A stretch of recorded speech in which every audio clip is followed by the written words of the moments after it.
এই যে বৃদ্ধ মানুষটা দেখেন, 40টা বছর হাজিদের খেদমত করেছে মদিনায়, চেহারাটা কি নুরানি মাশাআল্লাহ। 40 বছর, কয়েকদিন আগে ইন্তেকাল করেছে। তাকে জিজ্ঞেস করা হয়েছে এত কষ্ট করেন কেন? জবাব দিচ্ছে, এই মদিনায় যারা বাইরে থেকে আসে, বিভিন্ন দেশ থেকে, এরা কেন আসে, কারণটা কি?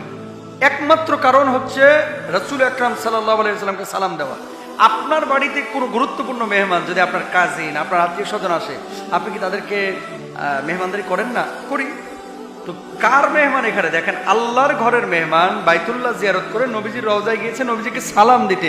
নবীজির ঘরের মেহমান, নবীজি থাকলে আজকে মেহমানদারি করতেন, নবীজি নাই, তো নবীজির সেই মেহমানদের আমি মেহমানদারি করছি।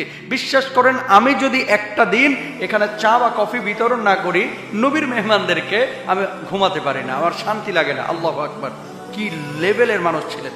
একটা না, দুইটা না, 40টা বছর মানুষকে ফ্রিতে চা কফি বিতরণ করেছেন। মানুষ ফ্রিতে মানুষকে 1 কাপ কফি খাওয়ায়, তারপরে 30 দিন বলে। অনেক মানুষ আছে আমাদের আশপাশে, হ্যাঁ খাওয়াইছি না। 40টা ফ্লাক্স ভরে নিয়ে এসে 40 বছর পর্যন্ত উনি ফ্রিতে চা কফি খেজুর হাজিদের মধ্যে বিতরণ করেছেন, নিজের অর্থায়নে, সাহায্য সহযোগিতা নিয়ে না।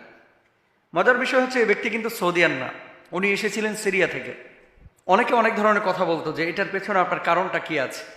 উনি বলতেন কি, রাসূল আকরাম সাল্লাল্লাহু আলাইহি ওয়াসাল্লামের কাছে সালাম পেশ করার জন্য আসা মেহমানদের একরাম করতে না পারলে আমি মনে শান্তি পাই না। এখন প্রতিদান কি? প্রতিদানটা কি?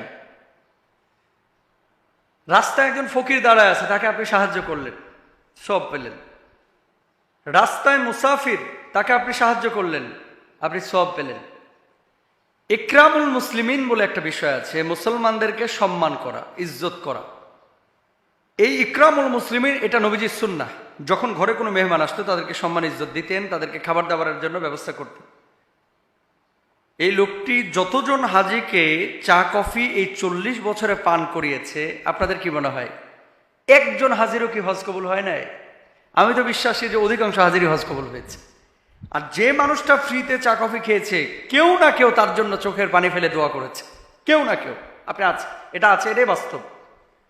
তো যে মানুষটা 40 বছরে কাজ করলো, কেউ যদি তার জন্য চোখের পানি ফেলে দোয়া করে, তাহলে তো আল্লাহ তাআলা তাকে মাফ করবেন। আর আল্লাহর হাবিব সাল্লাল্লাহু আলাইহি ওয়াসাল্লামের কাছে যে জিনিসগুলো প্রিয় ছিল, এর মধ্যে ছিল স্ত্রী, এর মধ্যে ছিল সুগন্ধি, এর মধ্যে ছিল হচ্ছে মানুষকে খাবার খাওয়ানো।